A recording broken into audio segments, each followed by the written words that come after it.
Welcome back to MVM. Today we have a review. This one is for Narcos that is based off of the Netflix series. This is a deduction hidden movement game for 2 to 5 players. And I have to say, it's one of my favorite style of games, but this is actually one of my favorite games in the genre.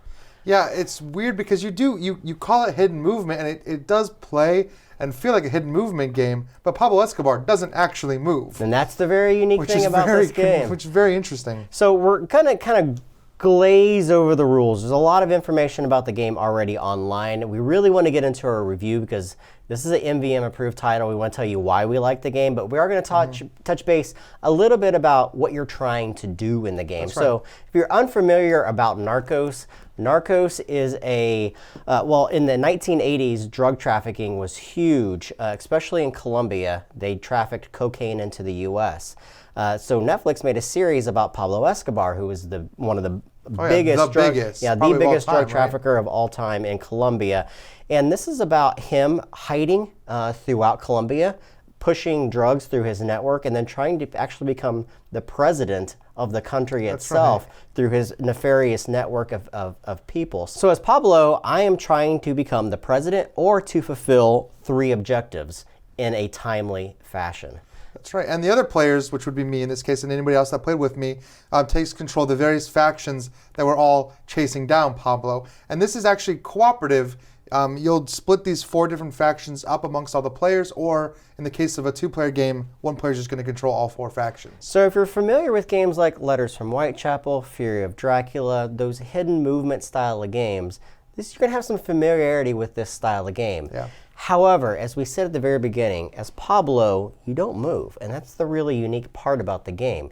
You make a base in one of these many locations that are on this game board, and you write it down on your sheet of paper as your hiding location. The trick is, you never move in the game. The only information you're giving to other players comes through you placing sicarios, which are your hitmen in the game, onto the board, because each of the sicarios has a range that they have to be placed with, to Pablo Escobar himself. So if someone's range is a 2, it has to be at 0 or 1 or 2 from that range. So you're constantly giving information every single round on where Pablo may or may not be. Yeah, and it's up to the other players to just use that information, plus this action board up here, to deduce where Pablo might be. And the unique thing is every time you take a turn with one of these 4 factions, Pablo gets to take a turn right after. So anything that you set up with maybe trying to corner Sicario or deduce information, Pablo can come in on his turn and kind of mess with what you're doing. So as Pablo, you're trying to fulfill 3 objectives, which are placed across the bottom of your board. If you do that by the end of the game, you're going to win. These objectives have a wide range of different types of tasks that you're trying to complete on the board. The other thing you're trying to do is become the president of Colombia. In order to do that, you have to move Pablo up this track to reach 20. And the way that you typically do that in a game, you get some cards that are going to be able to do that, but also the sicarios that stay out on the board at the end of a round that live and don't get killed or assassinated or removed from the board also have their own inherent value in making him stronger within the country. So someone who is really low in range, meaning that they're close to Pablo, is going to provide him a lot of support for becoming president. So there's some dual dichotomy in the way that you place these guys, the range and what their values are. Yeah, there's a lot that you have to balance in this game because the point of the game is to find Pablo, but if you leave those sicarios out, you're going to be generating so much that you're going to be unstoppable. So we have to not only find Pablo, we have to deal with those sicarios, we have to stop you from completing your objectives, and also you're going to be putting out farms and growing cocaine, which those sicarios can pick up, go to the airport, and ship them to the United States. Right. So we also have to try to stop you from doing that by shutting down your farms. Before we get into the action board, let's talk real briefly about the board itself. You're going to notice a number of different locations. They're basically broken into 2 types of locations. You have city locations, and then you have farm locations. Farm locations are where Pablo is going to plant farms and be able to harvest cocaine to be able to ship to airports. Your city locations, some of them may have airports in them, which allow the opposite player to be able to shuttle back and forth between those locations. Also, they're the only locations that can either be blockaded or have support for Pablo, meaning that once you place a token on them, depending upon the side that's placed up, That's who can and cannot move through those particular That's right. locations. I can block your movement, you can block mine. Exactly. Across the bottom of the board, you're going to see Pablo's farming. He's going to get more money at the end of every round because once a round ends and he survives, he's going to be able to use that money to move an X number of locations depending upon the amount of money that he has, which is really, really unique. Yeah. That's the only way he's going to move. And again, that's giving more information back to the other team. Yeah, and on the players' side, when they're trying to chase down Pablo, they have a variety of different factions that have a variety of different abilities. You have cards you can play and things to boost your movement, but what you're basically going to be doing is interacting with this action board. And you're going to choose the order that your factions take their actions. Which can change every round, which will change based on what's needed, but you have to use both of your characters from a faction in a row. So if you have two characters that are across the board from each other, you have to use them at the same time. You can't try to set up a better combo. Right. So on the opposite player's turn, they're always going to have 3 cards in front of them. They're going to give numeric values from 1 to 4. They range more towards the middle, so your 2s are more obvious than your 1s or your 4s. You're going to use those cards to power a bunch of different abilities in here. The trick is, in a round, once a task is done, it's done. You can't redo that task. So for instance, if you're trying to capture Pablo, you only have 2 chances to do that in a round. And once you've blown your chances, you have to wait till the next round to do so. Yeah, and these are pretty simple actions to take. You're either going to be trying to attack Sicarios to eliminate them, capture Pablo, destroy labs, or you can even remove or place your own block tokens. But the real meat of the game is this investigations track. You get 3 chances to investigate in a turn.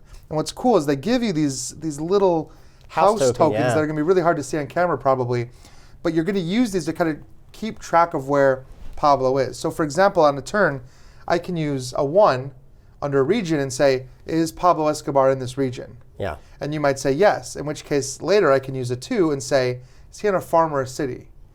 So now I've deduced that he is not only in this region, but he is in a farm in this region. So it really narrows down where Pablo can be. I've kind of narrowed it down, but still you're only going to get 2 chances. Yeah. So you can't just go checking farm to farm.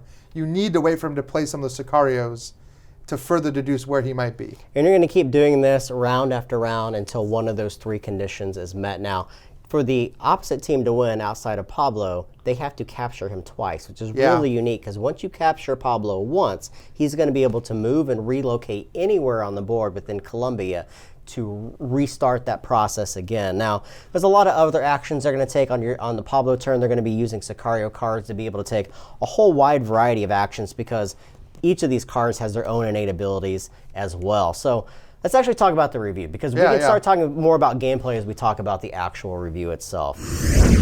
I played this at CMON Expo, and I remember talking to you and Gary and some other people that weren't there to experience it, and I said right from the start that this is probably one of my favorite hidden movement deduction style games, and that remains that way. We did have a bad experience with it the first couple times we played it, but we played it completely wrong after playing it at CMON Expo. Once we played it right, though, this game is so unique for a couple different reasons. One reason we've already mentioned right from the start.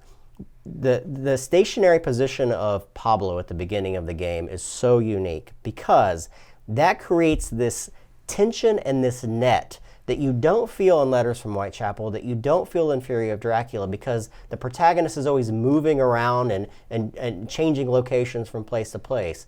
In this one, Pablo is constantly giving information to the other side and giving them ranges on where he is, so this net starts to get smaller and smaller around him.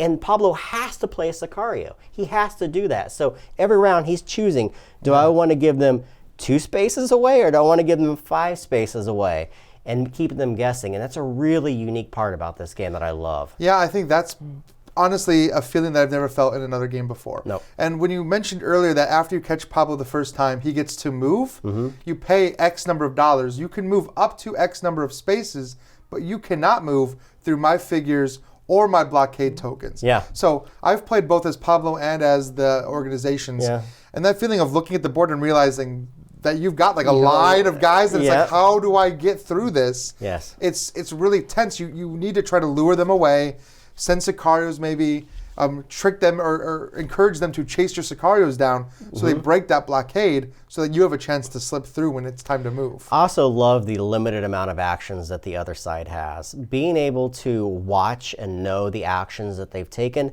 the moment they do a range, if they do a range early, you know you may have some leeway to be able to do things later. If they take it late in the game, you know that you have less leeway. Being able to play blockades in certain areas, being able to do farming in certain areas, and that's all very simple to play. Like there's not a huge set of rules that you have to follow. Once you've played the game once, it's really like butter. Like it's really simple once to you understand the understand. rules, it probably takes a game. Like it definitely took us a game to make sure we had all the rules. Some things that didn't quite feel right, but it wasn't the game. I think maybe the rule book could definitely have here's some rules you might miss. Make sure to pay attention to these. But that could also be handled with the FAQ online. But once you understand it, it plays like nothing else. No. The other thing I really like too is that if you guys have watched the Netflix series, you know that he has a huge number of loyal people to Pablo himself, his Sicarios. Now, you're only going to play with 5 Sicarios out of a number of Sicarios, meaning that only a specific number of cards are going to be introduced according to the Sicarios that you have. But all these cards can also be used as wild cards to be able to move people around and do different types of things. So you never feel limited in the game by what you can do according to the cards. Plus your Sicarios can move around. They can give misinformation by doing specific things. It's just a really neat system. Yeah, and these house tokens, like this tactile feel of putting these tokens out and removing them, you think you might have an idea of where he is, then you play Sicario. Oh wait, this isn't 3 away. He can't be here. You're taking these off constantly, and that net is shrinking.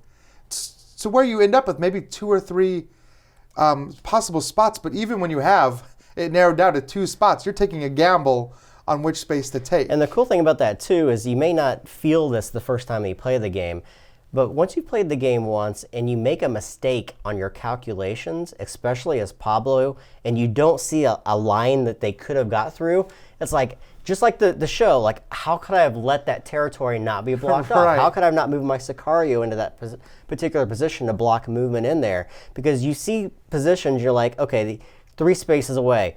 Oh, but it's got to be there because I gave the wrong information. I like that part of it. So you got to be really careful in information and when you give that time and information to other people. And I like all of the ability cards that you have. They can boost your movement. They can increase your attack power for the Sicarios. They can do a variety of different things, but you only get to do those once per game. Yeah. Once those cards are used, they're out. And also, you only get 8 actions because you get to use each guy once, and then that's a round. Yeah. And so 8 actions might feel like a lot, but when you're using a lot of those to deduce, because at the end of every round, Pablo gets a chance to move. Yeah. So you need to not only deduce where he is, but also try to capture him within those 8 actions, and that is very difficult. Yeah. The game also has a very good sense of ramping up too. As more movement takes place, as more blockades are placed on the board and maybe not removed, you start to corner him into locations where he can't get out of, and that's a really neat aspect that you don't feel in those first couple rounds of the game, but as you get further into the game, you really do corner him, especially if he can't branch out and make farms and sell that cocaine to get more money to move out of those spots. So it's really, really unique. Yeah, and I would say that there's a lot that I like about, I like almost everything about this game.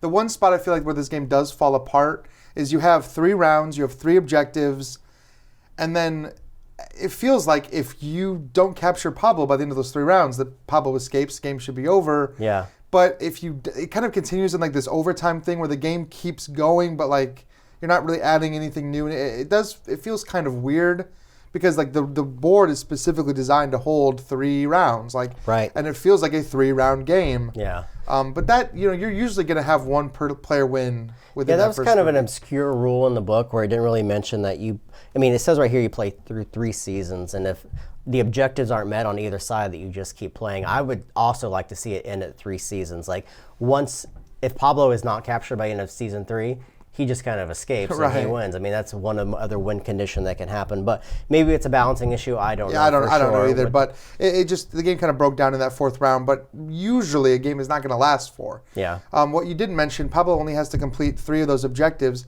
If you get caught early, you actually get to add more potential more objectives. variety. So you might be choosing 3 out of 6 objectives to complete, which makes it a little easier. The other thing that I would say negative-wise about the game is it is very mature content. Obviously, you have hitmen, you have sicarios, you have cocaine, drug dealing, murder, death. I mean, all those things that a mature title is rated around. And of course, it is rated 18 and up, so you know that going in, but it's probably not going to be a super family-friendly game that you're going to sit down with your kids and play. However, if you guys love those games, Letters from Whitechapel, Fury of Dracula, those style of hidden movement, deduction style games, you have to give this one a try. I think it almost like perfects that formula for me at least. Absolutely. If you guys have any questions, make them in the comments below. Subscribe to us, follow us on Twitter, like us on Facebook, everything else that we do, and we will catch you guys next time.